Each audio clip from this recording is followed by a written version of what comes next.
This is Al McFarlane, host of the Conversation with Al McFarlane. You're listening to 90.3 FM, KFAI, Minneapolis.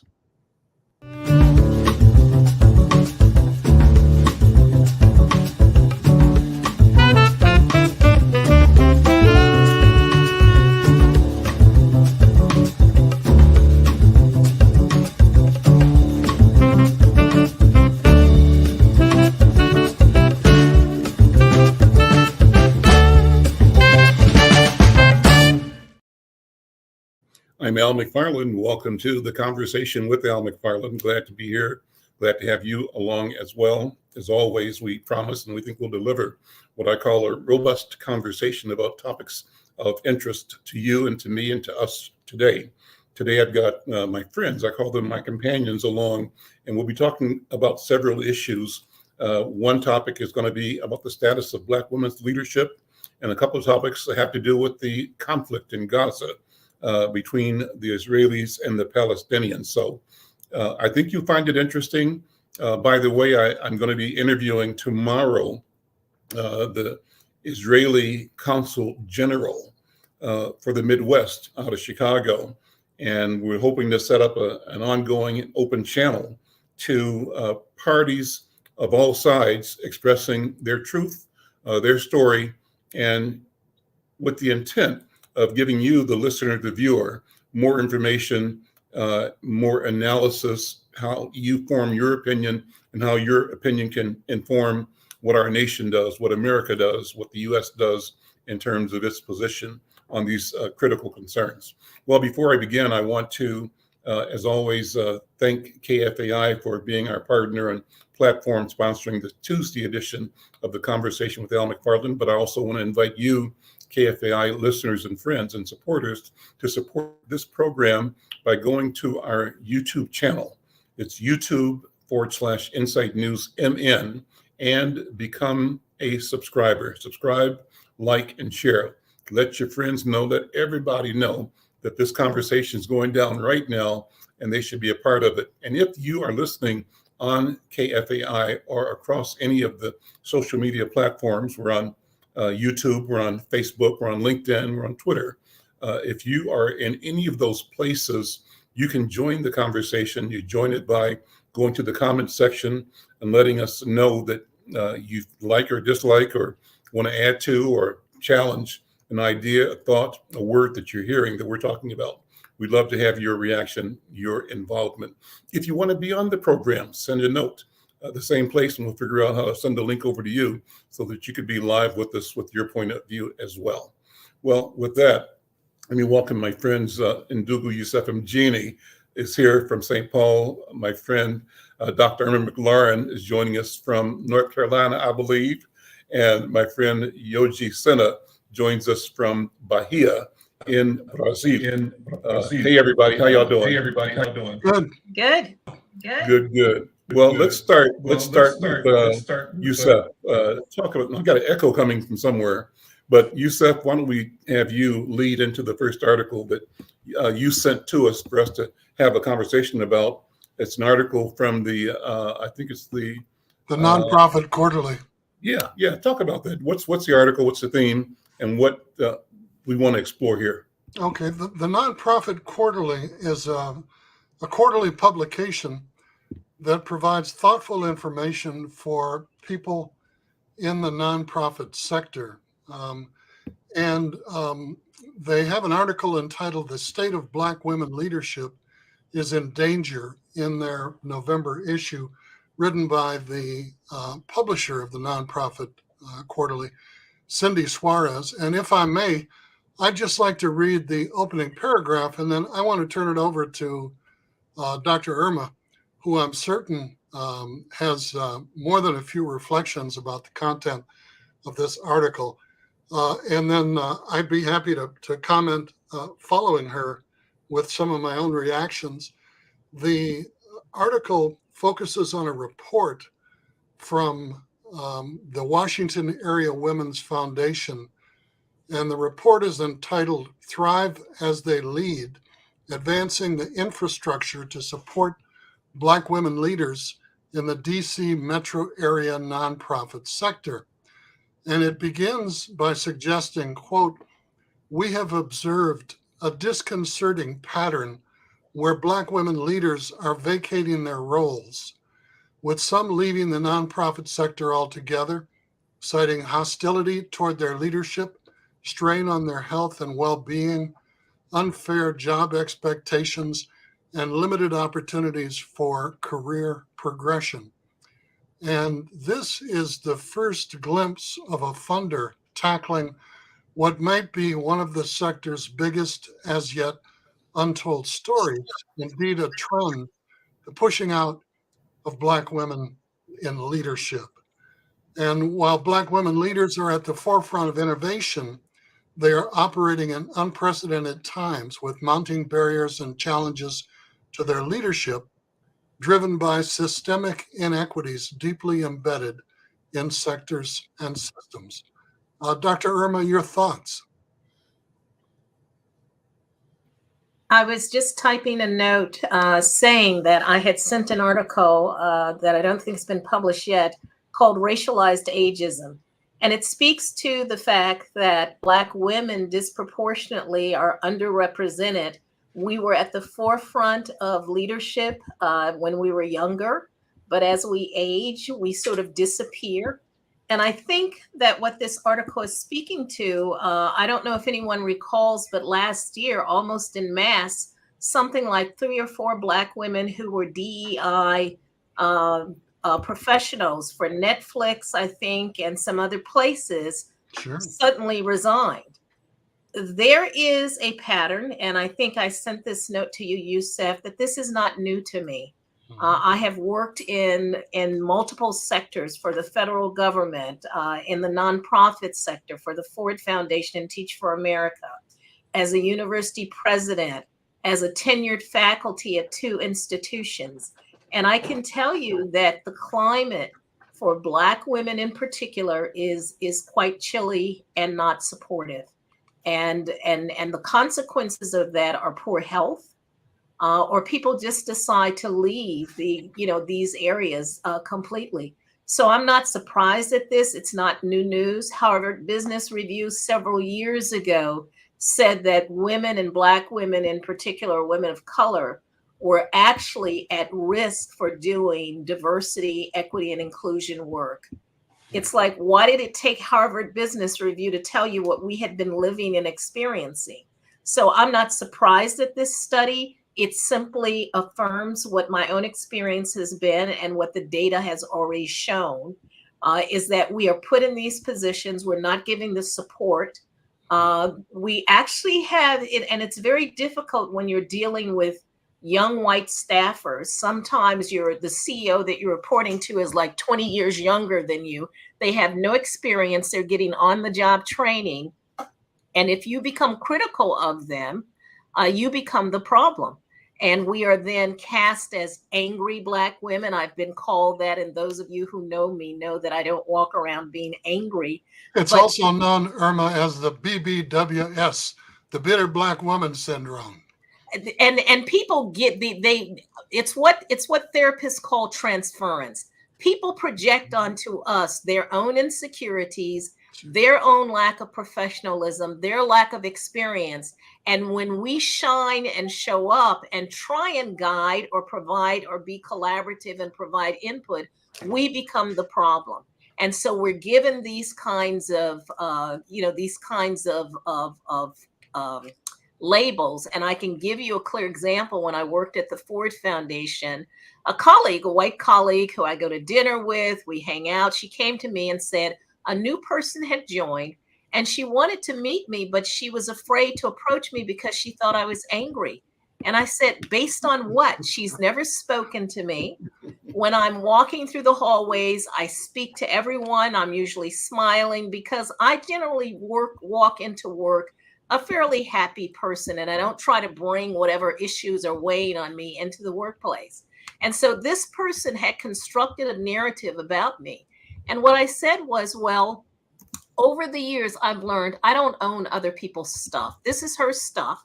She's projecting it onto me. And, it's not my issue. My question is, what did you say? This is a colleague with whom I have had dinner with. We've gone out, we've done things together, we lived in the same neighborhood, and I was basically saying to her, what was your response? Because you could easily have said to that person, that's not the Dr. Irma I know. That's not the person I know. I've had, so maybe you should take the time to get to know her. So we are faced with people formulating stereotypes about us and then acting on those stereotypes without any real empirical data or interaction to back it up. And so I think this is not surprising, but it keeps happening. In 2017, I wrote an article on LinkedIn initially called, on being a Black woman in America, which got thousands of views, okay, on LinkedIn. And the point of it was really in response to a newspaper article by a young woman who said, I don't need to smile for you. That this young Black girl was being harassed in her high school because her counselor wanted her to look happy and smile. And when she didn't, she cast her as an angry young Black woman. And she's like, I don't have to smile for you. I'm not mad at anybody. But how is it that my smiling, makes the teacher comfortable? But it's not what the young woman wants to do. And so we're put into these categories, we're characterized, we're demonized, and it's always a negative. And it's not just white men, Black men, but also white women. And sometimes white women are the worst perpetrators of this. And what they do is that they play upon this angry Black woman or the strong Black woman. And I saw this happen to a colleague who was accused by a white colleague that she was scared of her. Now, the woman is not huge. She's not someone who's threatening, but all this young woman had to do was come up with white tears, right? What I call white girl drama, WGD, white tears, white girl drama. And suddenly this Black professional who had worked there for years found herself having to defend just being who she is, which is a Black woman. So I'm not surprised at this. And I think it has impacted leadership. And I think we're going to see fewer and fewer Black women. What they do is that they have what I call the escape hatch. It's either going to be a Blanquita, a white-skinned Latina. It's going to be a Southeast Asian. It's going to be somebody who's just not us. Or it's going to be someone whose ancestry is not rooted in this country. They can be Caribbean Black. They can be African. They can be first generation African born in the United States. As long as they are not a native born Black American, they're okay.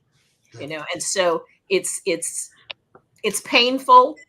I've lived it, I've experienced it, and it's just painful to know that it's still going on and that people can see it, but they're not doing anything about it.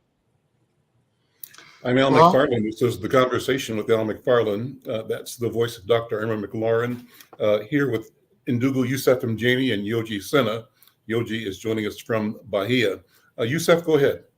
Well, Dr. Irma, it's hard to follow you. You've got so many facts, that one of the things I'm sure you've heard when you share facts with people in a leadership position is, I find that hard to believe. Of course, yes. And let me tell you what I believe, because I think it's important. This article, again, is entitled, The State of Black Women Leadership is in Danger.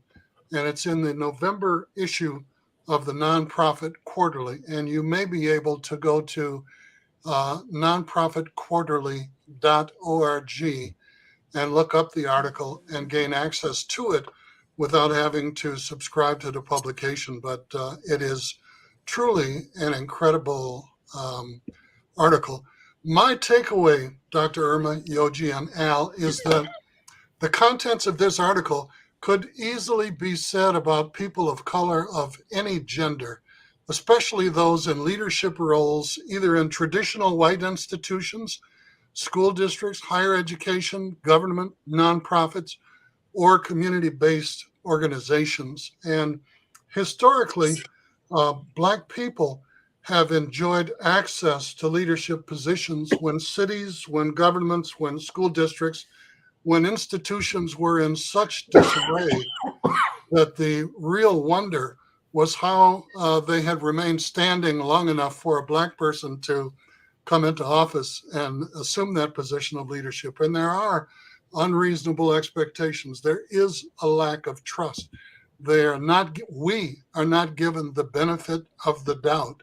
And see, Yusef, I want to challenge you on that. This could be about anybody. It can't be about anybody, because other people of color are not demonized in the same way that Black women are. And I think to say that we enjoy the benefits is really sort of making it seem we have fought a hard struggle to get into those positions. Yes, ma'am. And when we get into those positions, we're not given on-the-job training. We're not given support. And then when other people of color come in, they're given support. They're allowed to make mistakes. There is a very, very limited tolerance for native-born Black Americans to do anything. I think we're saying the same thing. You know, I think we're saying the same thing. And I'm saying that many people of color, not just Black people are the archetypal stereotype or example of what happens in this environment. And many of these environments are toxic and they are harmful. And believe me, as a Black man, I could identify with 99.9% of what the article highlighted as conditions and circumstances that Black women faced in leadership positions. Al, I know you can say much the same thing in terms of the leadership that you've experienced both in white and in Black institutions, navigating society. My point is simply that these are not just restricted solely to Black women, although Black women clearly may bear the brunt of the injury and the toxicity because of as you said, at one point, Black women were the standard bearers in these institutions and not so much now. And many Black women are being forced out. We've seen it here locally, right here in the Twin Cities, in school districts, in higher education, at Hamline University, and in other institutions where Black women enjoyed significant support outside their institutions and very little from within.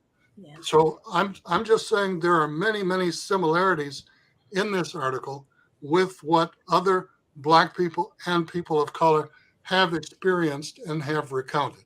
And I don't disagree with that. I think what I'm trying to make the point of is that the data they're presenting is that the impact, of course, any person who's oppressed is going to experience what is described, okay? Whether it's Black men, whether it's people of color, whether it's someone, who is gender fluid, all are going to experience that. But what the data is showing is that for Black women in particular, given our numbers, given the level of education, and we are disproportionately represented. If you look at Black Americans, Black women tend to finish college more. We tend to have more degrees. We are disproportionately underrepresented. And if there is some kind of clearing, okay, we're the first to go.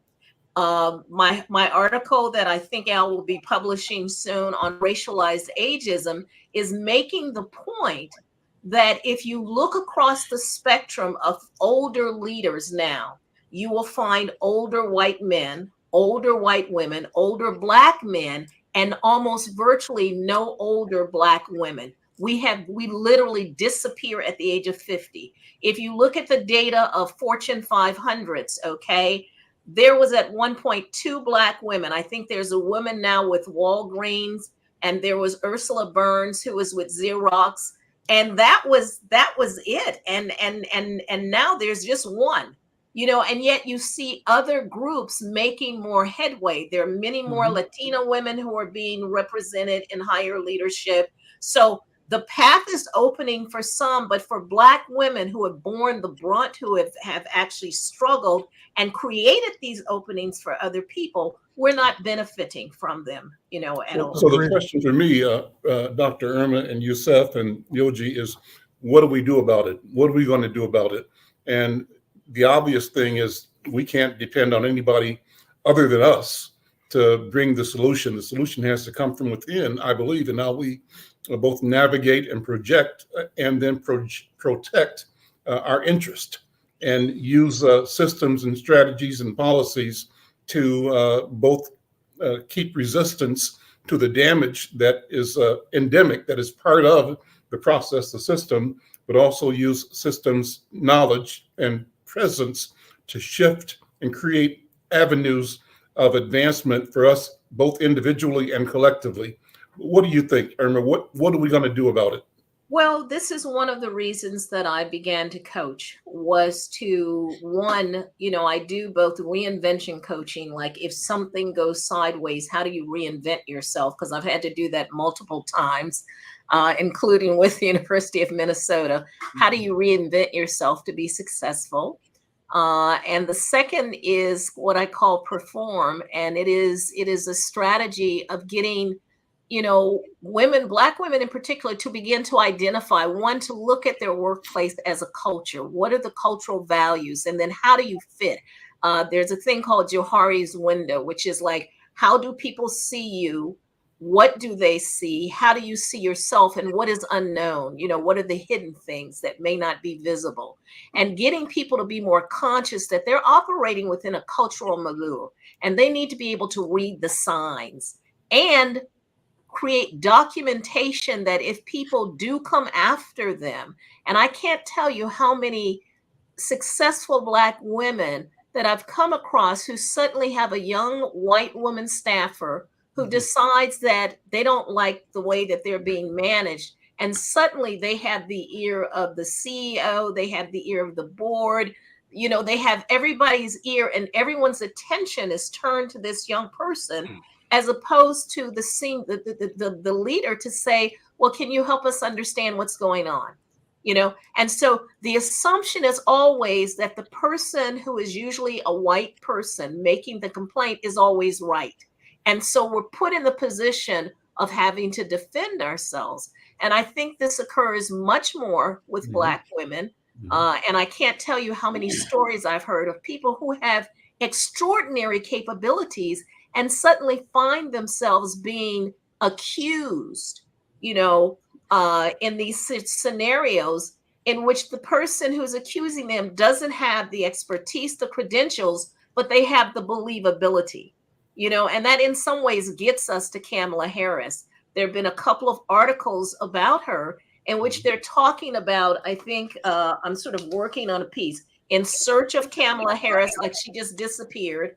And the other one is called The Kamala Harris Problem. We're always problematized. If she were a white woman, they would not be using that language about her, so she also becomes a sort of iconic representation of the ways in which Black women's leadership is being challenged.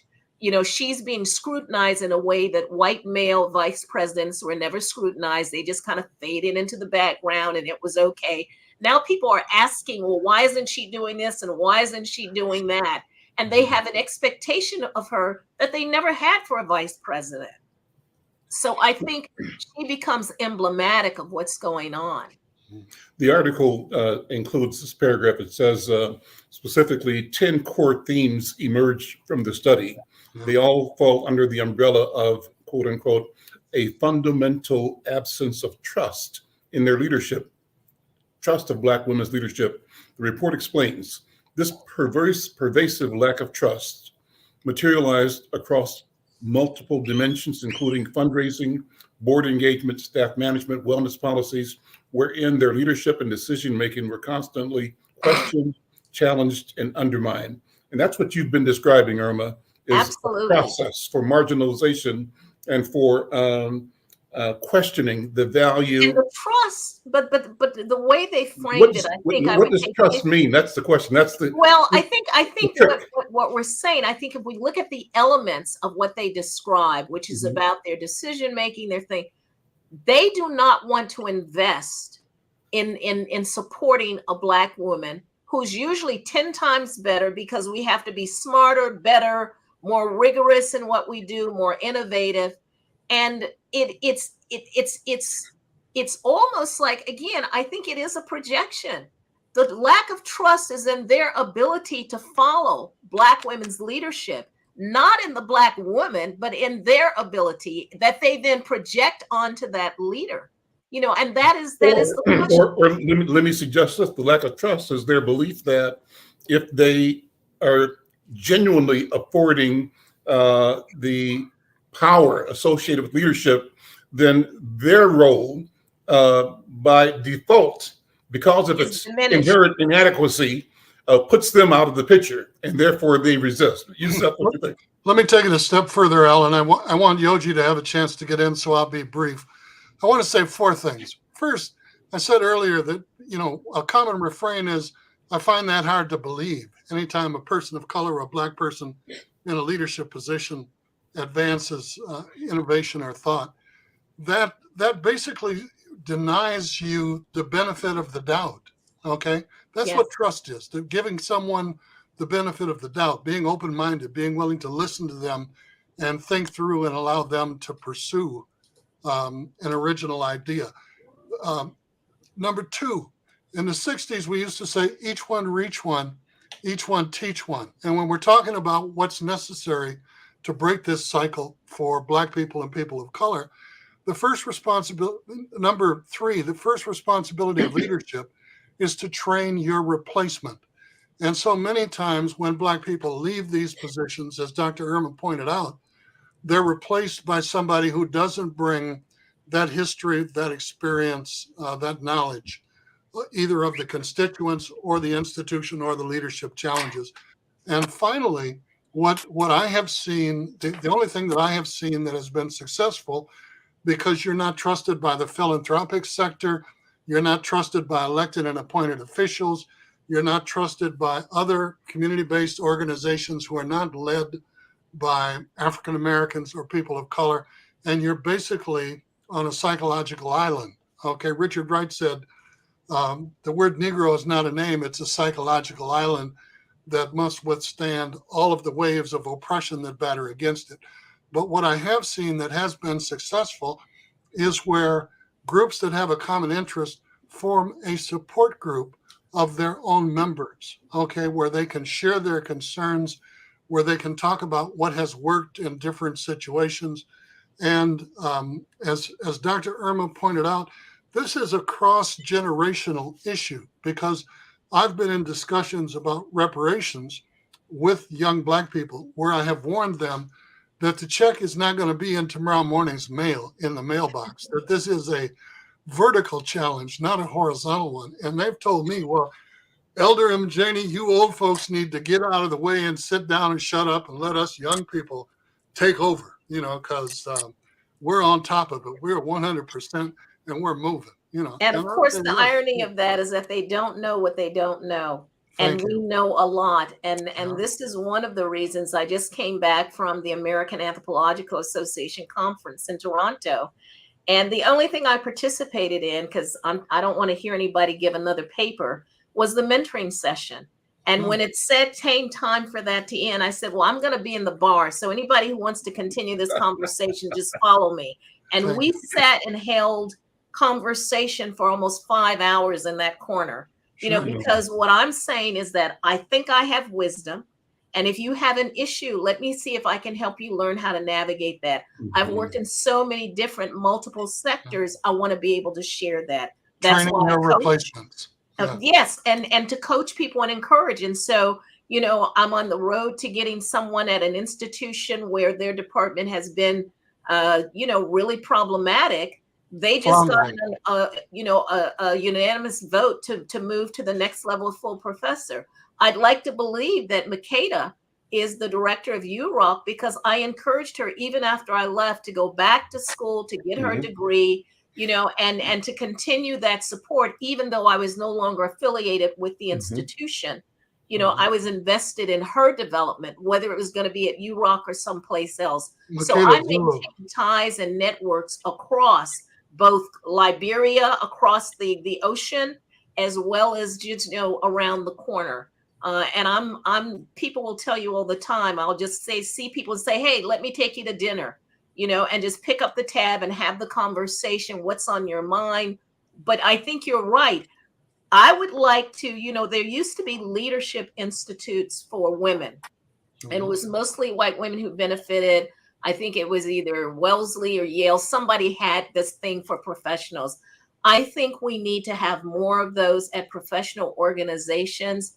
One of the things I funded at Ford was for the National Women's Studies Association to continue to have a women of color leadership development. And as a result of that, virtually every president since that grant was given in 2006 has been a Black or woman of color. And I was just on a panel recently where Beverly Guy Shefto from Spelman stopped and said, I want everyone to know that the reason we're here and able to have these kinds of panels is because Dr. McLaurin funded NWSA to do some organizational development. There's also ABFE, ABFE, the Association yes. of Black Foundation Executives. Exactly. Same and so thing. that's, I think those organizations, because we don't know what institutions are going to do. If they're publicly funded, they become very hamstrung in terms of what they can and can't do. They've got to yield to certain pressures. So my vision was to support the professional organizations, which are outside of the institutions, that make them stronger, encourage them to create, endowments so that they have the resources, and to have, there used to be summer institutes. It was it Kresge that funded a whole institute to train Black people in development. And there were a lot of Black women who went through that. So it's ironic that in philanthropy, where there was all this investment in the development of Black women's leadership, that were disappearing. I mean, that's the irony. It's not like the talent isn't there. It's that they're not hiring us. Let me acknowledge Gwen Bookman, who's listening or watching online. She says, and Gwen, thank you for your comment. She says it's hard to get across the unique impact of intersectionality as it relates to Black women's experiences and situations of both racism and sexism. So let's come back and deal with that. But before we do, Yoji, let's bring you into the conversation. How does it look from where you stand in Bahia, in Brazil? Well, I think here, as far as Black women leadership, it's in a different historical time. It's right here. Here is in the upswing where they are taking positions of leadership and being visible. So I don't think that that conversation has yet to Brazil about Black women, because just right now they are having access to positions of leadership. But what I have to say is, and I feel that is what is replicating here. It was told to me on my classes on the subject of race that there was in the corporate America, there was some kind of a scale, right, to reach those quotas of diversity, and in a certain way, Black women always was the first choice, right? In a certain way, and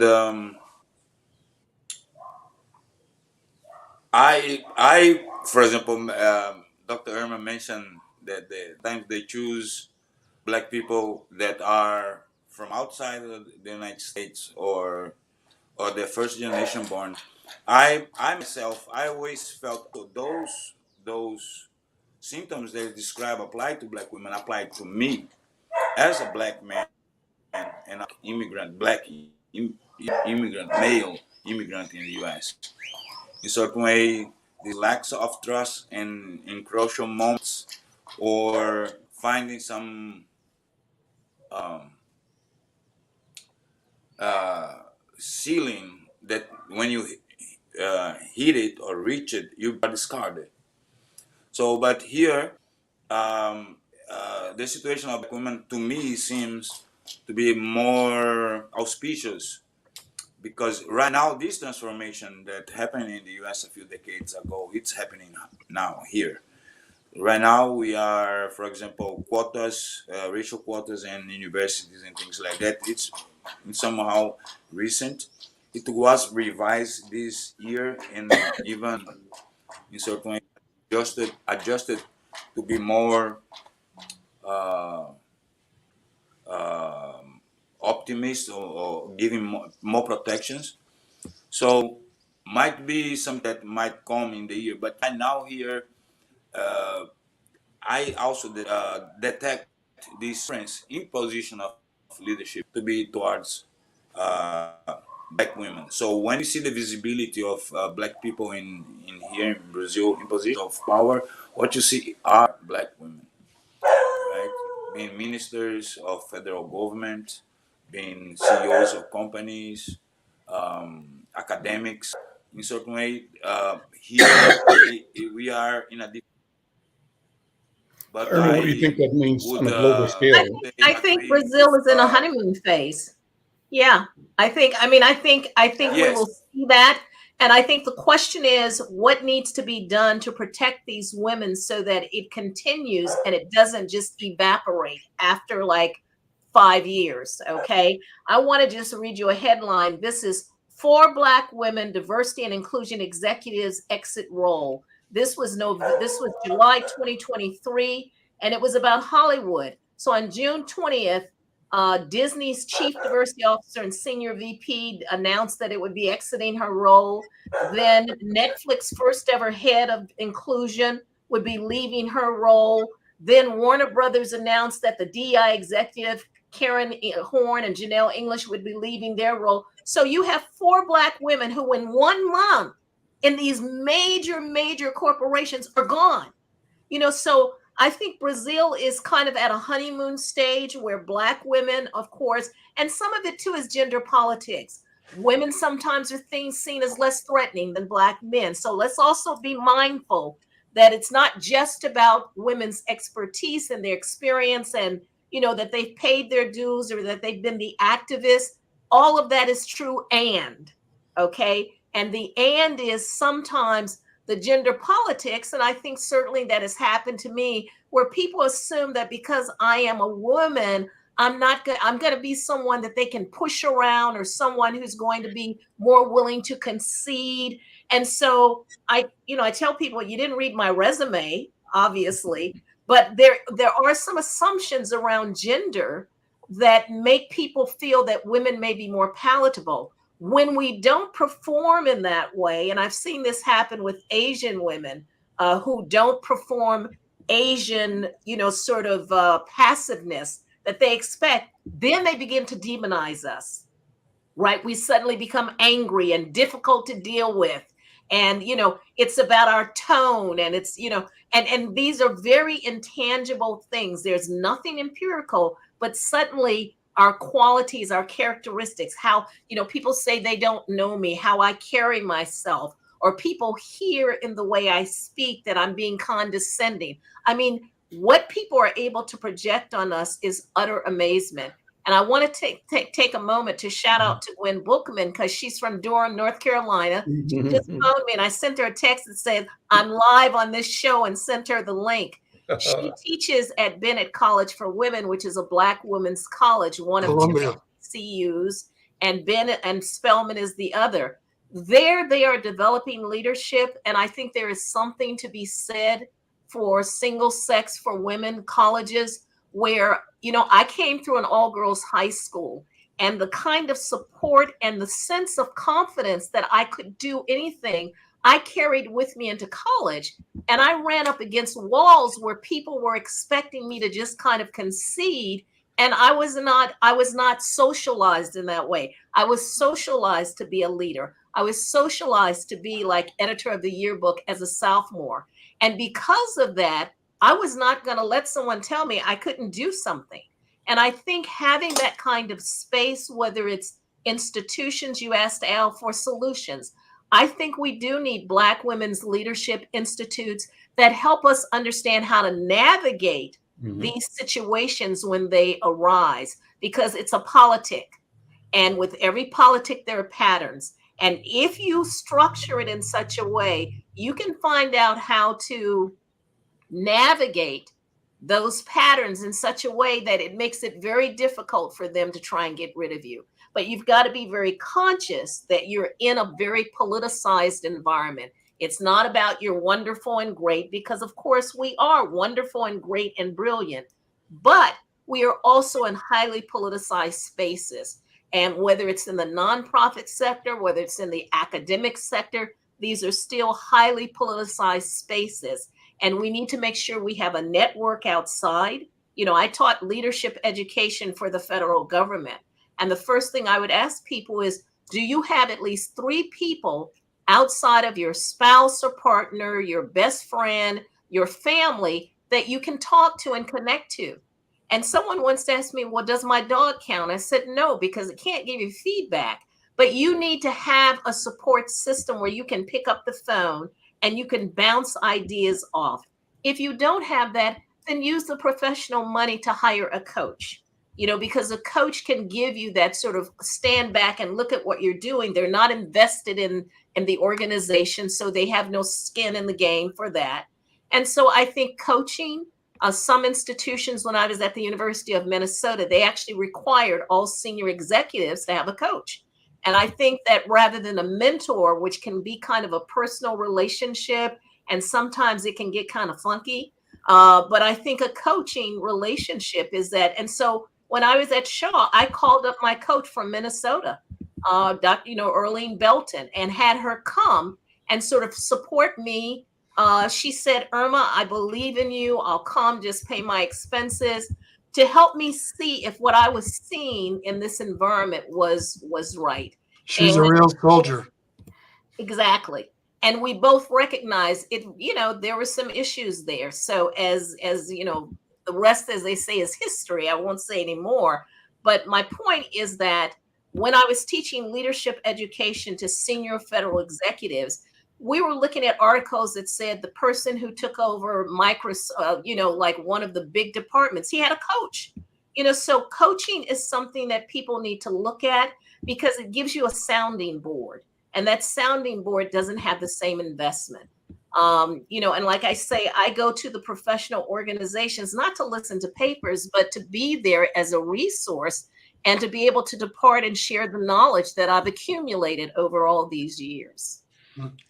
And if you can't afford a coach, it's the posse or the support group or the group that meets in the corner of the bar to share That's their right. horror stories and plan success strategies is a viable alternative, particularly for people, young people on the leadership track on the way up. You really need that, because if you're in a majority culture institution, it can be very unhealthy. Okay. Yes. In many situations.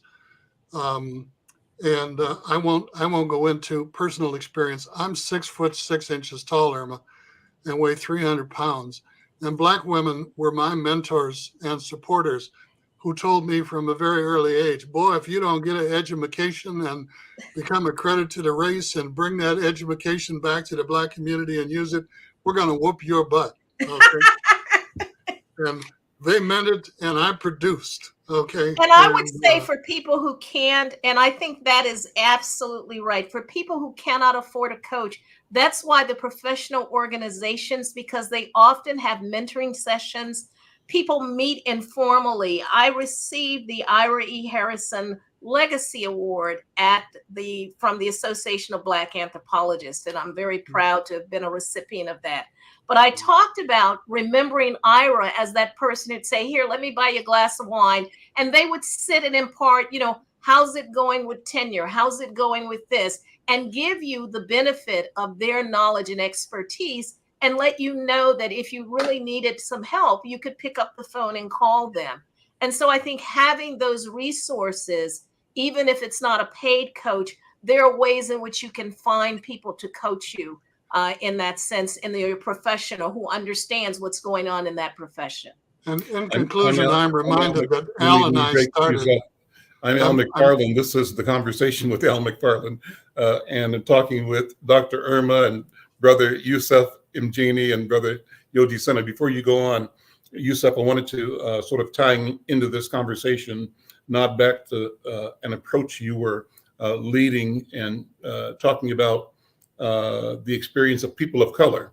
And it brought to mind an interview that I did with Samantha Vang, who, and this goes back to the question of what do we do, Dr. Irma McLaurin. Samantha Vang talked about the emergence of people of color in the Minnesota State Legislature. And even though it's not a lot, the numbers feel like a lot because a lot of people went to the House of Representatives and now to the Senate, with Bobby Joe Champion being the president of the Senate. So the numbers are exponentially greater, and they are taking key positions on key committees. Samantha Vang is on farming, for example. So she said that, you know, we are here and we are attacking the budget in ways that reflect our own communities and cultural sensibilities, and that we know that our job is to provide massive resources to our communities, because fixing our communities means fixing the state of Minnesota. And so that's where I come from with the question of what do we do? How do we leverage? How do we network? And we build ways to find the money, use the money, get the money to grow capacity, capability, and wealth in our community. See, I don't think it takes money, Al. I would say that what Bobby Joe, and I remember Bobby Joe before he got elected, what they can do is have a summer camp. They can use the facility at URock. It's free. Begin to support and educate young people around what it means to create policy, have them understand how do you get into these situations? What does it take to launch a campaign? I mean, there are things that you can do, begin to have these summer institutes. Makeda told me that at one point, one of the reasons she got into writing was because the university used to have writing camps, you know, in the community. So you have a space there at the Urban League, you have URock, you have the potential. And I think, Yusef, you were going to talk about the leadership program that you and Al started. I think we need to resurrect those kinds of things, because I think what Black students and students of color are going to be able to do inside schools is going to become very limiting. They're already being targeted for setting up like Black history programs, right? They're being targeted by so we need to give them alternative spaces. Like we used to have the New Africa schools and the Saturday academies. I think we have to resurrect those kinds of institutions and begin to cultivate the same way that they used to have the summer for people going in the civil rights movement. They would have these summer programs to train them how to operate in those spaces. I think we have to resurrect those. Absolutely. Freedom schools. Yeah, freedom schools. I think we have to resurrect freedom schools, Saturday academies, the New Africa, schools, so that we're giving them an alternative parallel education. And you said we were going to talk about the leadership stuff that you all had started in Minnesota. Where is it now? Maybe we need to resurrect that as well. Let's pivot. We've got about 15 minutes left for the program, 10 minutes or so. And Yusef, you had supplied a couple of other articles for us to think about. One was an opinion piece, and the other was entitled, "Who Will Run Gaza After the War?" I think both come from the Washington Post. What were your impressions? What were your thoughts when you read them? What do we want to talk about, and how do we want to approach these conversations? Well, there were two issues related to Palestine. The first, who will take over the day after? And the New York Times recently published an article pointing out that the Netanyahu administration had been funding Hamas for about 18 years and to maintain the status quo quietly and sort of under the covers. The other article dealt with the fact that as part of its occupation of Gaza, the Israeli Defense Force is bulldozing monuments, destroying libraries, historical documents. They demolished what is believed to be, and I can't pronounce the name of it, the third oldest Christian church in civilization. And it's understandable, according to the article, that amid the horrors carried out over the past 50 plus days, preserving objects and buildings and documents might not be seen as important as protecting innocent life. But the preservation of culture and history is part and parcel of protecting a people and their spirit. And if Israel continues to destroy Gaza's cultural heritage with impunity, that all of humanity loses. And without water, without food, without medicine, without hospitals, healthcare, without internet, without all of the other daily factors of life, when we talk about who is going to run Gaza, will it be the Palestinian Authority? Will it be Hamas? Will it be some Arab designated group? Or will it be some democratically elected group from within? It's a critical question that I think a lot of people are raising. And the Palestinian Authority is perceived by the powers that be as the lesser of many evils, because the Palestinian Authority runs the West Bank. While there are concerns about the current 88-year-old leadership of that organization, they are prepared to step in and assume responsibility. The sad part of the destruction of Gaza by the Israeli Defense Forces was put best by the Pope, who said an act of terror should not result in a response of terror. And I think that the massive destruction of more than 6,000 buildings, more than 15,000 lives, and the continued occupation of Gaza by the Israeli Defense Force is not going to provide the foundation for ongoing peace talks or stabilization in the Middle East, and in fact runs the risk of just the opposite, recruiting Israeli opponents for generations to come and exacerbating the current tensions that exist in Jordan, in Egypt, in the surrounding countries around Palestine, that may lead to could lead to an international escalation of violence and military intervention. So who's going to lead Gaza after the Israeli occupation? What is going to happen if the continued destruction of the cultural artifacts of the Palestinian people continues? Bulldozers continue to topple monuments and museums, and the Gaza Public Library. That really is what many people consider an unacceptable violation of international law. And Let me tell Brother, people brother you're referring Mgeni, to two articles, both in the Washington Post. One, Destroying Gaza's Cultural Heritage is a Crime Against Humanity. That's the title. It's an opinion piece by writer Karen Attiah, and that was published December 1st. And the second article that you're referring to, Who Will Run Gaza After the War, also in the Washington Post. And it's a piece written by Michael Birnbaum, William Booth, and Hazim Balusha, appearing December 3rd in the Washington Post. Yoji, you get a comment? yes, I think this question is how very simplistic. In certain way, uh, first I would say um, there is gonna be continue to be Hamas or something now in place as far as extremism of ideology. And remember, what is the PLA today, or the Palestinian Authority? Used to be the oil that would be the same, um, you know, adjectives as applied to Hamas today. So I don't think also that this struggle, this issue that's happening right now is gonna end soon. One day they're gonna be declared like was done once by the U.S. in Afghanistan or in Iraq. That is done.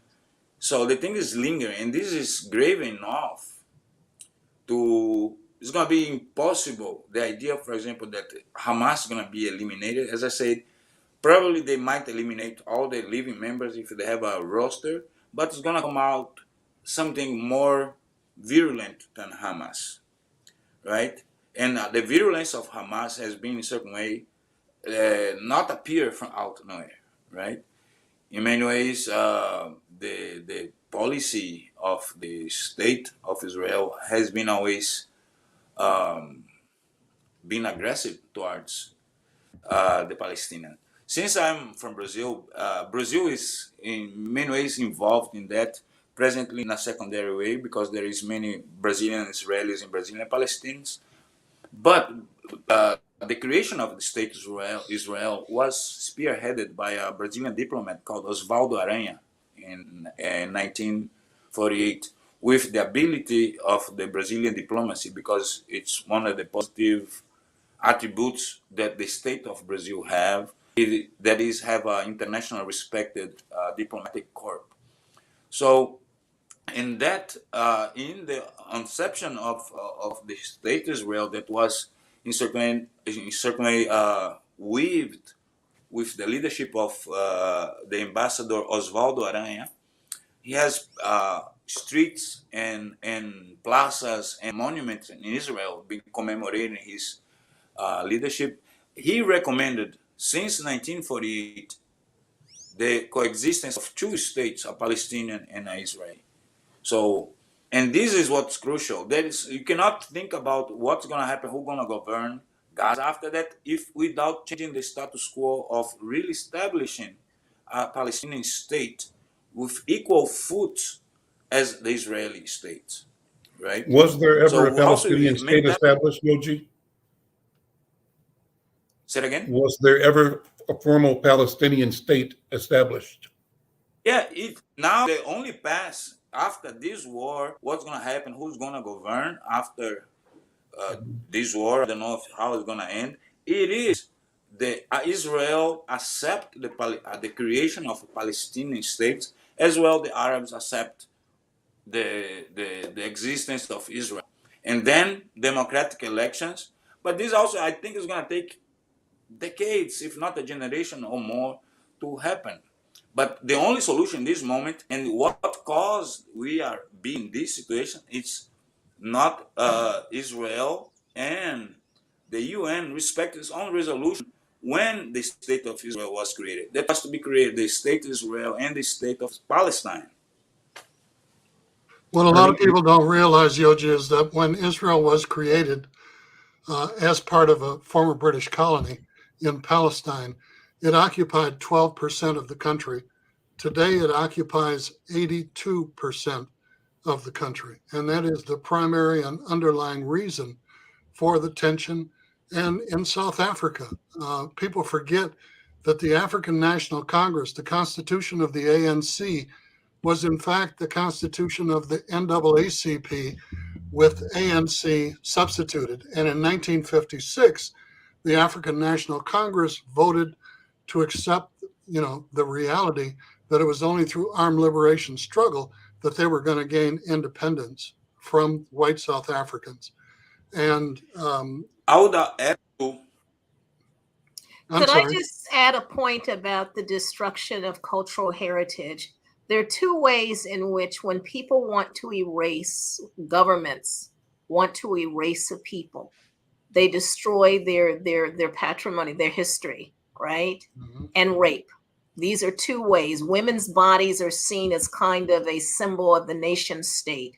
So we know that from human rights stuff that, under these extreme circumstances, raping women becomes one way, and the other is the destruction of cultural heritage. We as Black Americans know what it means to have our cultural heritage erased. And that's what we're seeing. And the world has to stand up and say something. We also let me remind people that tomorrow at 1:00, our live stream is going to include a brief and beginning interview with the Consul General of Israel to the Midwest.